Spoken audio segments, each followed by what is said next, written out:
Y hablar de las novelas siempre es muy complicado, porque, sobre todo porque en cuanto uno la termina, tiene una especie de amnesia repentina con respecto a sus propios libros, ¿no? Recuerda vagamente el proceso de escritura, recuerda vagamente las ideas que barajaba cuando la estaba escribiendo, pero es cierto que se produce, por lo menos en mi caso, ya digo, esa amnesia completa, ¿no? Incluso ahora me estaban comentando unos amigos situaciones de la novela que yo ya no recordaba, y salió hace un mes. De todas formas, yo lo que pretendí con esta novela era reflejar, a través de un largo monólogo, las oscilaciones del pensamiento y de la conciencia de un individuo. Era fundamentalmente eso. Llegar al interior de una conciencia, llegar a las zonas y a las capas últimas de una conciencia.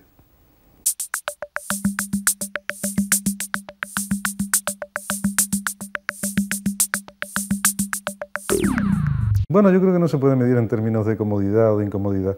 Es decir, yo si me sintiese incómodo con algún género, sencillamente no lo practicaría. No hay cosa más absurda que practicar un género en el que uno está incómodo. Eso no quiere decir que la escritura sea placentera, la escritura es siempre trabajosa, sea un género o sea otro, ¿no? La escritura no se puede medir por términos de placer o de agobio, sino que es una mezcla de ambas cosas siempre continuamente, ¿no?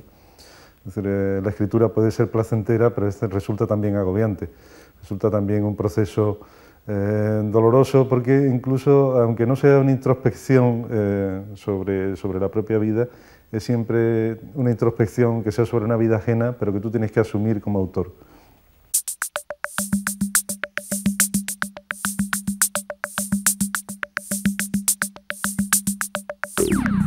En algunas novelas de las que he escrito, algunas están en primera persona y otras están en tercera persona.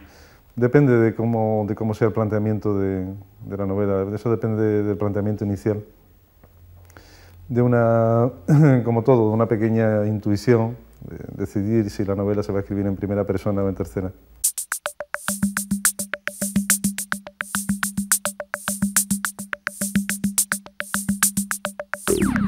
No hay un método de trabajo que se pueda describir, ¿no?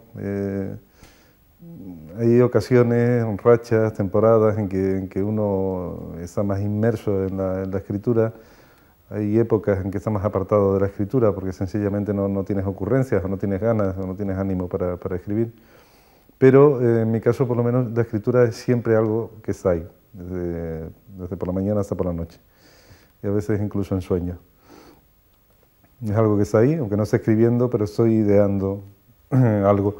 La escritura no es algo que ocurre fuera de uno, sino que es algo que ocurre desde muy dentro de uno.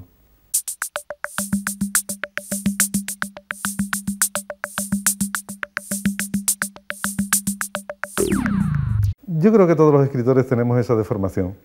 Creo que todos vivimos como una especie de espías de la realidad. Vivimos traduciendo la realidad a literatura. Vivimos convirtiendo a los demás en posibles personajes novelísticos. Mantenemos una observación continua para traducir eso en una metáfora. Yo creo que la escritura implica, en una medida considerable, una patología.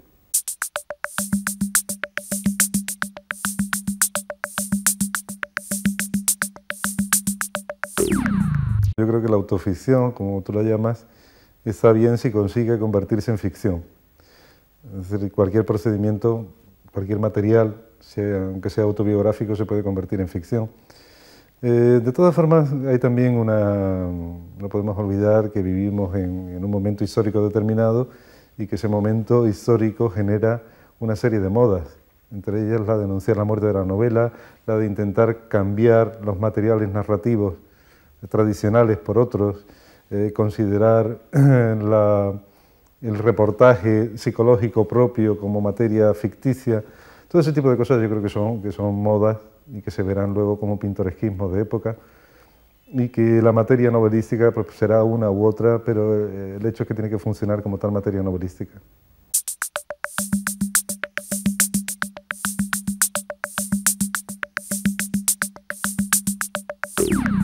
Pues la generación del 27 supuso la modernización de la poesía española. Fue un momento en que, por no se sabe qué azar, coincidieron una serie de poetas fundamentales, que fueron fundamentales en su momento y que continúan siendo fundamentales dentro de la tradición de la poesía hispánica, ya no española, sino de toda la poesía de habla hispana. Son poetas además muy diversos.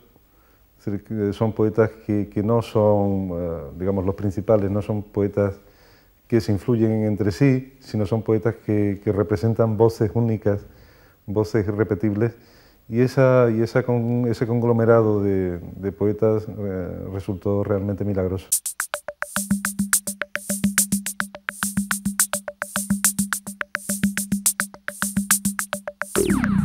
Sí, tengo cosas en mente, no tengo ni siquiera nada en borrador, que estoy todavía convaleciente de esta novela, que me ha llevado mucho tiempo. He estado 4 años y medio con la escritura de esta novela y ahora no tengo ni fuerzas ni ánimo para meterme en otro proyecto. Ya surgen las ideas, porque las ideas son inevitables, uno no puede controlar ese flujo de ideas, y ya tengo cosas que me rondan por la cabeza.